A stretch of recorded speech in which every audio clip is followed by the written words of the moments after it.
소비하면서 행복하다. 소비에 따른 긴장을 많이 느끼는 것 같아요. 나 자신을 알기 위한 과정. 내가 미쳤지.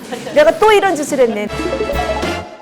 돈으로 행복해지기 위한 돈 인문학 토크쇼 돈은 머니. 정은영입니다. 진형의 변호사입니다. 조은영이라고 합니다. 반갑습니다. 저는 박원주라고 합니다. 5번째 이제 마지막 소비 시간인데요. 결국 우리가 살아가는 목적은 뭘 하든지 간에 저는 행복해지기 위해서라고 생각하거든요. 그래서 소비하면서 행복하다. 어떠세요? 좋네요. 소비하면서 행복하세요? 그 순간은 행복하죠. 매우. 눈에서 즐거웠던 것들을 바로 내가 갖게 되면 순간 되게 행복하죠. 돌아서면서 후회할 때가 좀 있긴 하지만. 네. 행복한 소비라는 게 있잖아요. 그런 순간들이 있으셨으면 좀 이야기를 해보면 좋겠어요. 근데 저는 오히려 조금 반대로 소비하고 싶었었던 그 순간을 참아냈을 때 저는 더 뿌듯하게 느꼈었던 경우가 많아요. 그러니까 사실은 더 이상 물건이 저에게 주는 소비보다는 그 물건이 필요하지 않은지를 한번 생각해 볼 수 있었던 시간, 그리고 그 물건을 안 사고 나를 참아냈었을 때 그때 나에게 줄 수 있는 칭찬, 저는 그게 오히려 소비가 저에게 주는, 즉 소비하지 않음으로 인해서 제가 행복할 수 있었던 순간이 기억이 나요. 저는 물건에 대한 소비보다는요, 공간에 대한 소비를 했을 때 행복감이 좀 커지는 것 같아요. 뭐 여행도 그럴 수 있고요. 경험 소비, 경험 소비인데 요즘은 나 혼자만이 즐길 수 있는 공간이 왜, 저는 카페에서 일하는 걸 되게 좋아라 하는 사람이거든요. 많이 없어지세요. 그래가지고 제가 잘 사라져요. 네, 그래서 사무실에서 일을 하는 것보다 그러니까 내가 좋아하는 공간에 가서 내 자리라는 게 있잖아요. 내 자리에서 커피랑, 그게 뭐 소음이라고 하더라도, 그 음악 소리가 시끄럽다 하더라도 그 자체가 저한테는 굉장히 그 순간만은 되게 행복해요. 그래서 거기서 소비하는 거는 아깝다는 생각이 별로 안 드는 것 같아요. 누군가한테 선물을 하기 위해서 물건을 살 때 행복한 것 같아요. 저한테 선물할 때도 좋지만. 그래서 이제 누군가한테 기쁨을 주기 위해서 그 과정 안에 그 생각을 계속 하면서 물건을 사고, 그때는 이제 가장 좀 행복한 느낌이 있거든요. 한편 지금 저는 생각해 보니까 사실은 물건이라는 어떤 소비보다는 저는 제가 사실 이제 엄마로서도 또 제가 일을 하는 변호사로서도 바쁜 시간을 보내다 보니까 저에게 여유로운 시간을 선물해 줬을 때 가장 절실한 행복이었고 가장 저에게 필요한 행복이었었던 것 같아요. 그러니까 즉 저에게는 시간에 대한 소비, 이 개념이 새로운 소비의 개념이라고 할 수 있겠죠. 물건을 소유해서 행복하다 이런 게 보다는 경험이나 또는 뭐 공간에 대한 만족감이나 그다음에 나에 대한 어떤 시간, 거기에 대한 소비, 그다음에 누군가의 어떤 행복감을 찾아주기 위한 소비, 뭐 이런 거에 저희가 좀 행복감을 더 느끼는 거군요. 그래서 소비하면 그래도 행복한데, 근데 우리나라의 행복 수준은 왜 이렇게 낮을까요? 뭐 앞에서 많이 얘기했지만 소비에 따른 긴장을 많이 느끼는 것 같아요. 그게 무슨 말이냐면, 우리가 좀 전에 얘기했던 뭐 공간을 소비하고 이건 나만을 위한 소비잖아요. 근데 우리의 소비의 그 근거 기준, 준거 기준이 타인에게 있으면 내가 내 소비, 지금 현재 내가 한 소비로부터 만족감이 크지 않아요. 잠깐 만족할 뿐이에요. 그리고 그 다음에 또 뭔가를 사고 싶은 게 생기는 거예요. 그러니까 계속 따라가다 보면 지치고 스트레스를 받죠. 저 사람 저거 샀네? 나도 저거 사고 싶어. 내가 미처 가진 거에 체만족하기도 전에 계속 사고 싶은 게 생기는 삶, 그 삶 자체가 굉장히 스트레스를 받고 긴장이 많이 되죠. 우리나라는 굉장히 소비 잘하는 나라거든요. 소비 수준이 굉장히 높은데 그럼에도 불구하고 행복 수준이 낮은 이유는 소비로 인한 만족감을 채 느끼기도 전에 소비에 대한 긴장과 스트레스를 되게 많이 느끼고 있다라는 것과도 같은 말일 거예요.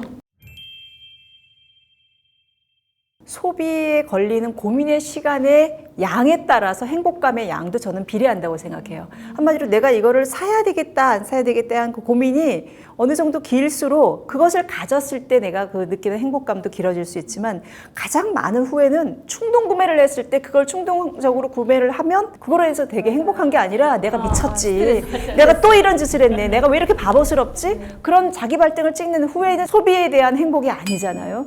그러니까 어떤 소비에 필요한 시간에 고민에 시간이 얼마나 길었느냐. 그 시간이 길수록 그 물건을 내가 가졌을 때 행복할 수 있어요. 그 얘기는 곧 절대 짧은 고민하면서 물건을 가졌을 때 행복할 거라고 기대하면 안 된다는 거죠. 그렇죠. 우리 어릴 때 갖고 싶은 게 있었는데 그거 갖게 해달라고 했는데 그걸 가졌어. 크리스마스 정말 기다렸던 맞아요, 거는 맞아요. 내가 착한 어린이가 되어야만 울지 않아야만 12월 달에 크리스마스 선물을 받는다는 그 1년치 행복감이 있었잖아요. 응축돼서 그 선물을 받는 건데 지금은 어떤 어린이가 그래요. 오히려 자기가 원하는 건 아무 때나 받을 수 있기 때문에 아이들은 그 물건을 쉽게 버려요. 저는 그게 바로 그 물건을 갖기 위해서 썼던 시간의 행복과 비례한다. 동일한 비례라고 저는 생각하죠. 다른 얘기를 하면 그 어려서부터 그렇게 쌓아오는 그 과정의 경험은 사실 자기를 찾아가는 그 탐색이에요. 예. 그러니까 소비가 나 자신을 알기 위한 과정. 그래서 내가 이걸 샀을 때 만족스러웠나, 또 이걸 샀을 때 내가 후회했나, 좌절했나, 뭐 또는 나의 충동적인 욕구에 대해서 내 스스로 보게 됐나. 그러니까 결과적으로 소비라는 패턴으로 나타나지만 내가 살면서 어떤 행동을 한 것에 대해서 스스로 돌아볼 수 있는 것이 사실 소비이기도 하거든요. 그러면 진짜 소비를 해야 되는 거네요. 그렇죠. 그러니까 아니 실제로 저는 사실 그 리더십 코치로 일을 하고 있는데 제 고객 중에 한 분이 그런 얘기를 하셨어요. 물건을 잘 살려면 실패를 많이 해야 한다고. 옛날에 어르신들이 예, 그런 말씀 많이 그래서 그 하셨어요. 실패를 많이 한다는 게 욕심도 부려보고 아까 말씀하신 것처럼 생각도 충분히 해보고 그다음에 내가 그걸 사고 싶었지만 못 사보기도 하고 잘 사보기도 하고 난 다음에 기준이 생긴다고 얘기하셨거든요. 근데 제가 그 말씀을 들으면서 한 사람이 자기 자신을 알게 되기까지는 물건을 사고 팔면서도 또는 사면서도 그걸 겪게 되고 자기를 알아간다는 생각이 들었거든요. 소비가 어떻게 보면 성장의 과정이기도 한 거네요. 사실 우리는 먹고 살아야 되고 이런 경제 활동을 해야 되는 상태에서 소비는 되게 중요한 활동 중에 하나예요. 맞아. 일상의 가장 중요한 활동이죠. 근데 그것을 통해서 스스로가 알고 성장할 수 있으면 대단한 경험인 거죠.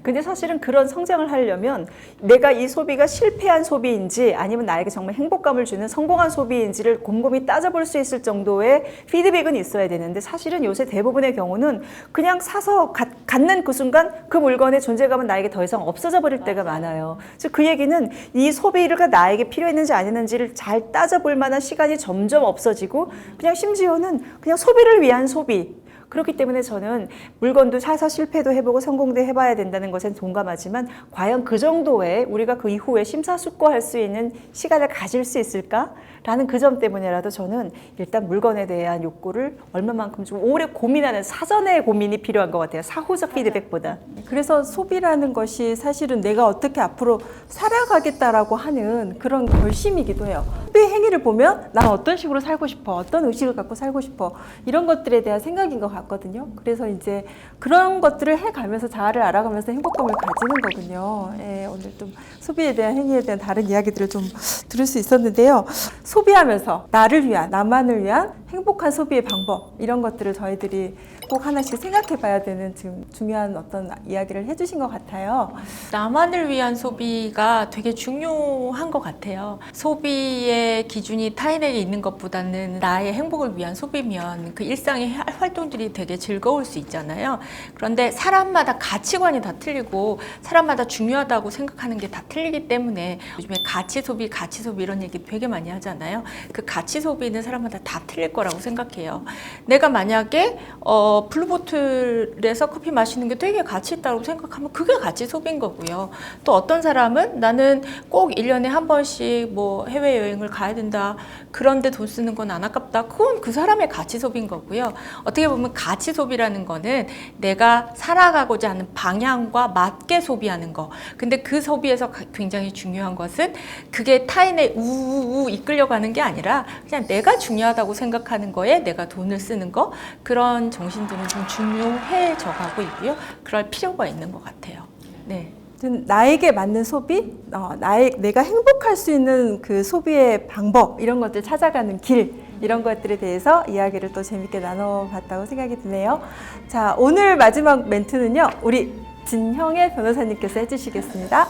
저는 현명한 소비가 곧 행복한 소비라고 생각해요. 모두 다 행복한 소비자 되세요. 자, 돈으로 행복해지기 위한 돈 인문학 토크쇼, 돈은 머니!